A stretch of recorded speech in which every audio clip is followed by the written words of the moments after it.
सगळ्यांना नमस्कार. मी स्वरूप धावडे आणि ही माझी आई शोभा धावडे. आज आम्ही मुंबईच्या दादर एरियामध्ये बिग फिश या सुपर रेस्टॉरंटमध्ये आम्ही आलेलो आहोत. पण आज आईला म्हटलं खास तुला एक सरप्राईज देतो आणि आज आम्ही इथले सगळे घी रोस्ट आमच्या व्हेज थाळीमध्ये स्टार्टरमध्ये घी रोस्ट एक डिश ट्राय केली. तिने कॉम्प्लेट थाळी ट्राय केली आणि बोंबील फ्राय स्टफ असं ते पदार्थ तो ट्राय केलेला आहे. तर सांगण्याचं मुख्य कारण म्हणजे इथला स्टाफ अतिशय केअरिंगचा आहे.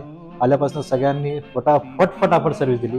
त्यामुळे सर्व्हिससाठी 10 आउट ऑफ 10 मार्क आहेत या सगळ्यांना. त्यामुळे मस्त खा आणि स्वस्त राहा आणि भरपूर लोकांना खायला घालायची संधी चुकूनही सोडू नका तुम्ही. त्यामुळे साईबाबांच्या प्रवचनामध्ये एक वचन आहे की आल्या गेल्याचा आदर करी, तृषिता जल भुकेल्या भाकरी, देता श्री हरी तुष्टेल. या वचनाप्रमाणे त्या सगळ्यांनी आम्हाला अगदी तृप्त केलेले आहे.